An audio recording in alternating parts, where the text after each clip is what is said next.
together each day. Where there's a will, there's a way. See, I made it. I was here, kind of. Welcome, Daily Trudge. My name's Dion. I'm going to be your host today. If you're here, please say hello, whether watching the live or the rewatch. Hi, Ingrid. Hi, Gary. Good to see you both.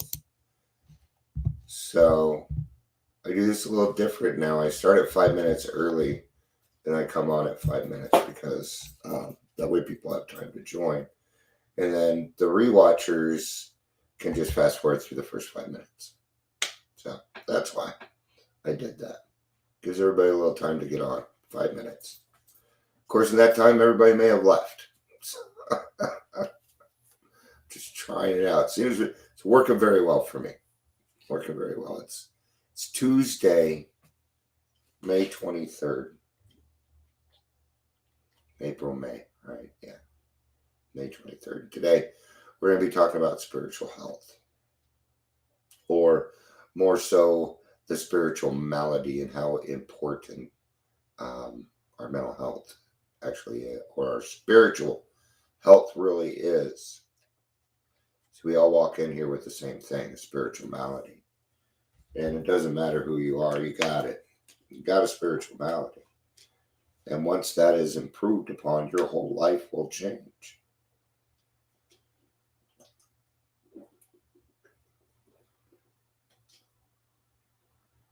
Sorry, I needed that. All right. So, page 64 is where we're going to start from in the big book. The good old big book. Yep, it's big and it's a book.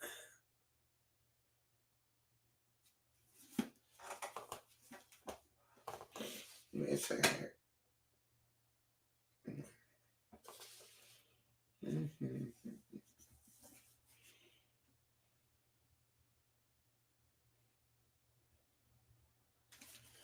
All right. Okay, I see where it's at. So we're going to be talking step 4 today. My unfavorite topic. That's all right. It's got to be done, right? It's got to be done. It isn't my least favorite topic. It's just talked about a lot lately. So I'm going to start on the bottom of page 63 is what I'm going to do. Next, we launched out on a course of vigorous action. Okay, this is right after the third step. Okay, you've just finished steps 1, 2, and 3. You're moving on to the 4th step, which now requires vigorous action. This is where many of us falter. You best make sure you do that 3rd step right. Take your time on it. Sit on it. Right? Because it says in the 3rd step that once it's done, an effect is felt, sometimes an immediate one. And that's really the indicator. Okay?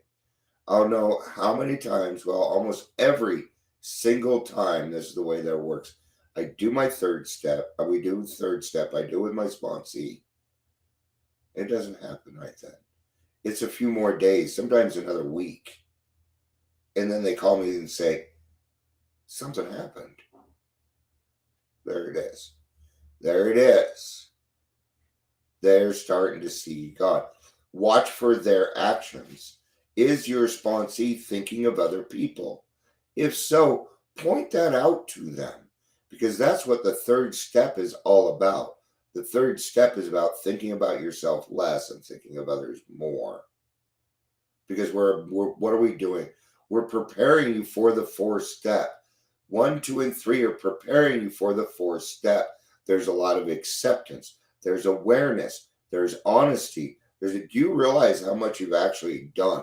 Open-mindedness, willingness, meetings, sponsors, reading, We're keeping you pretty busy with non-action steps. Now comes pen to paper, okay? Pen to paper is one of the most powerful tools in the world when it comes to healthy living, okay? Because you write it, okay? You write it. You don't type your fourth step, right? Put your pen, use a paper, and write. You know how to do it. We taught you how. Okay. The first step of which is a personal house cleaning. So this vigorous action that they're talking about is going to continue through the rest of the steps and from now on. Action is the key word. The key word here is fearless and thorough. Aha, fearless. To have it set up, the way they have it set up, it's going to be thorough if you follow it. Okay? So you don't have to worry about the thorough, you just got to do the work, follow the instructions. But fearless is something entirely different. That's where that third step comes in. And that's why that third step is so important, because you're going to need to do it fearlessly. And the only way to do that is a dependence upon God, who provides you courage to walk through that fearlessly.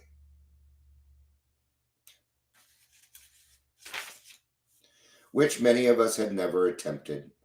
Though our decision was a vital and crucial step,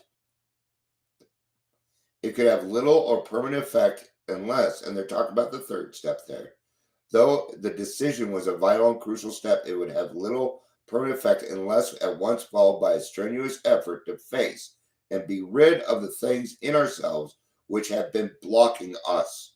And when they say blocking us, they are talking about the sunlight of the Spirit. Hey, Scott, good to see you. I say hi to everybody. I don't think I did. I did. Ingrid, Gary. Okay, I did. Sometimes I forget. So blocking us from the sunlight of the Spirit. Here's a great line. Our liquor was but a symptom. Okay? So we had to get down to causes and conditions. What makes us tick? Why were we really mad? Why were we really mad? Because that's really what we were. We were mad. We were hurt.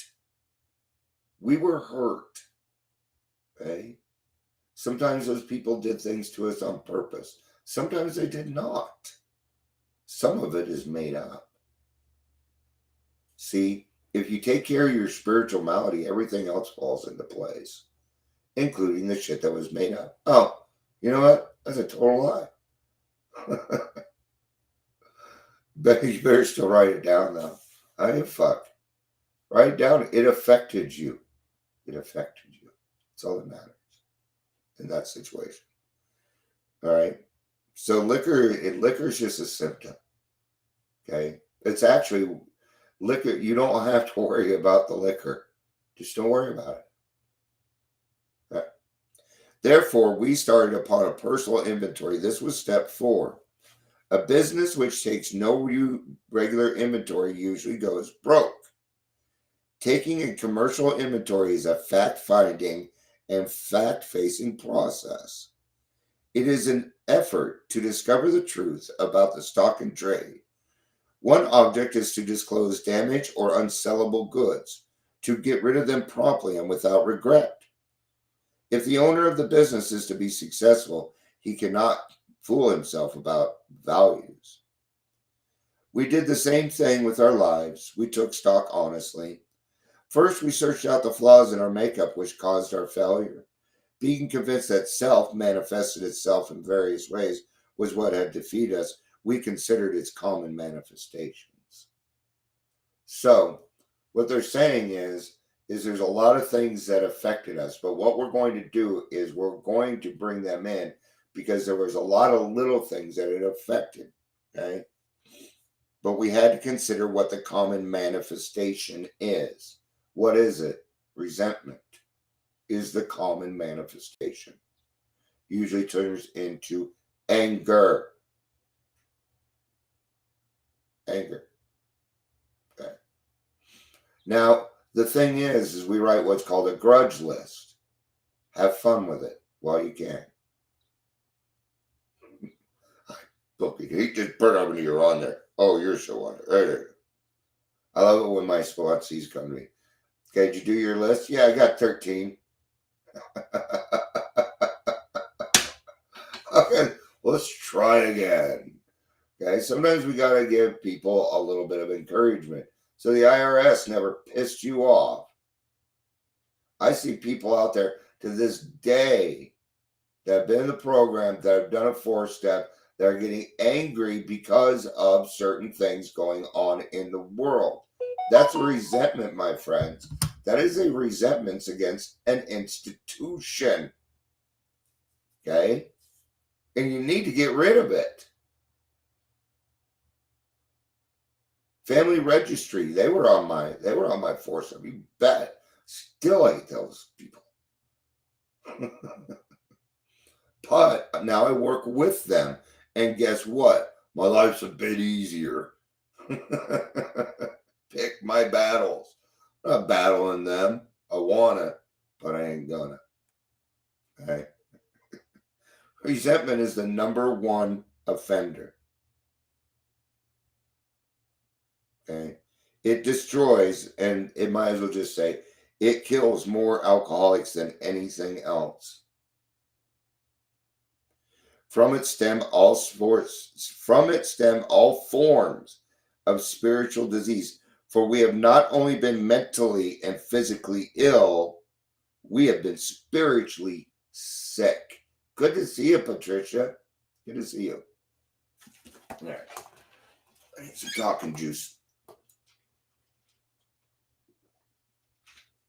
Oh, I'm sorry. Family Registry is child support.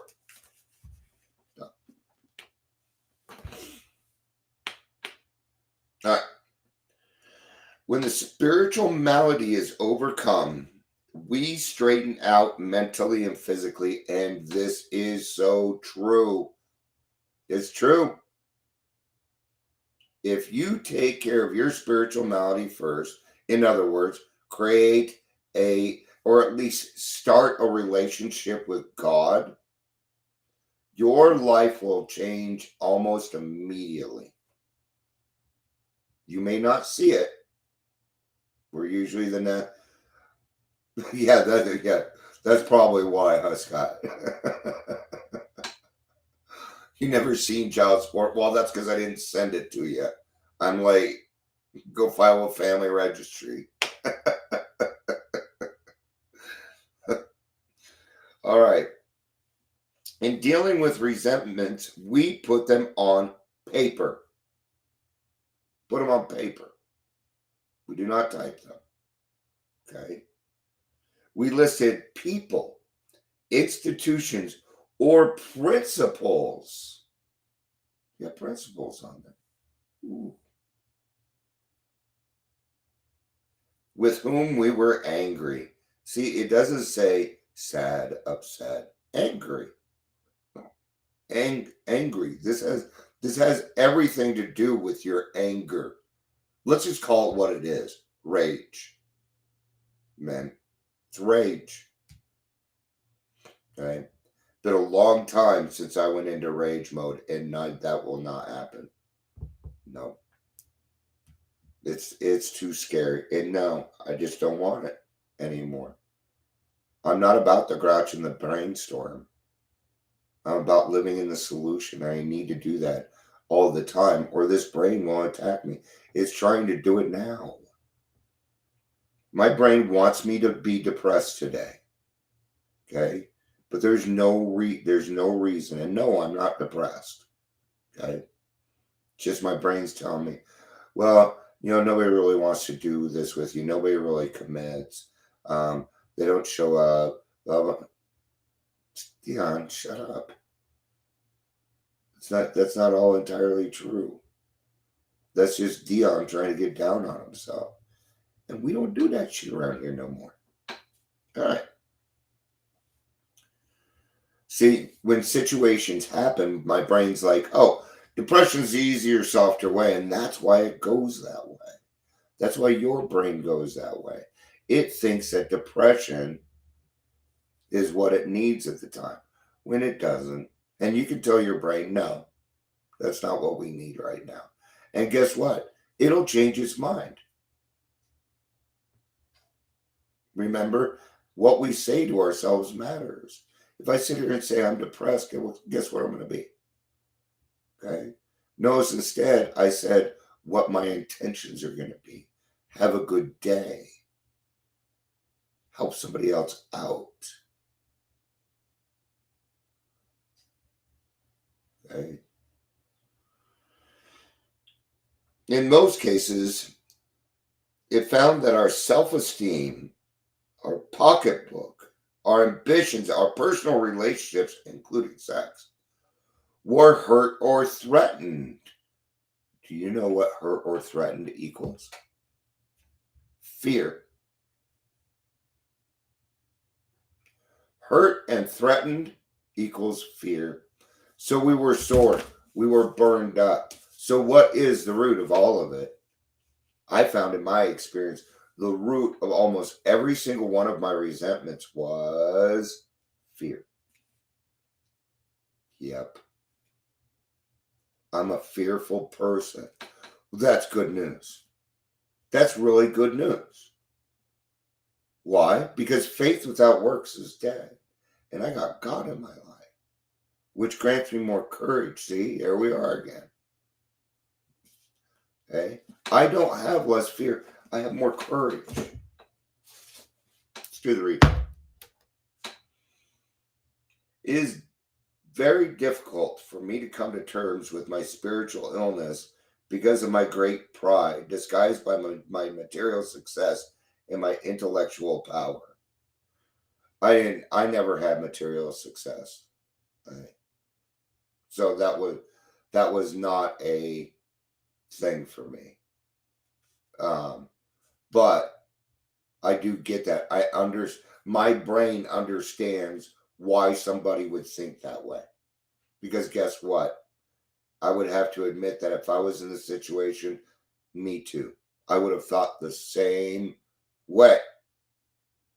See, now, what have I done? I've connected myself with a person I don't even know. Okay? I'm being open-minded. I'm being open-minded. Being honest with myself. Always do that. Because notice, I want you to see what happened. I saw something. I didn't, not necessarily, I didn't disagree. It just didn't happen to me. But so I thought on it a little bit more. But what if, Dion, what if it was you? Okay, yes, absolutely. Gosh, I'm so sorry. Intelligence is not incompatible with humility, provided I place humility first. To seek prestige and wealth is the ultimate goal for many of the modern world. To be fashionable and to seem better than I really am is a spiritual illness. Okay. Stop it, brain. Okay. To recognize and to admit my weakness. To recognize and admit my weakness is the beginning of good spiritual health. It is a sign of spiritual health to be able to ask God every day to enlighten me, to recognize His will, and to have the strength to execute it. My spiritual health is excellent when I realize that the better I get, the more I discover how much help I need from others. Okay. I'm going to change this a little bit. My spiritual health is excellent when I realize that the better I get, the more I discover how much I can help others. That's what it would be for me. Okay. For them, it may be different. That's okay. But if I'm in excellent spiritual health, then I try and help as many people as I can that day. right? Right? Just like when I'm feeling like I'm not much today. So I have to go back to basics and sit on my foundation for the day. But that's okay because I have a strong foundation because I work on it every day. So it's still okay.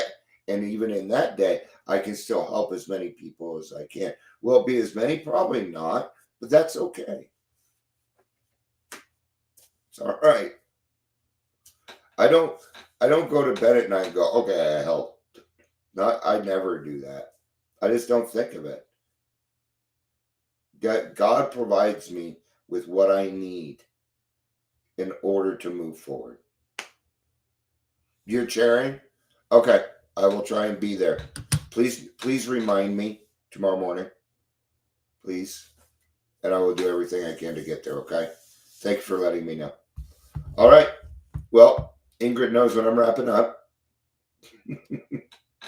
Thank you, everybody, for being here. I appreciate it. It was good to see y'all. I love you very much.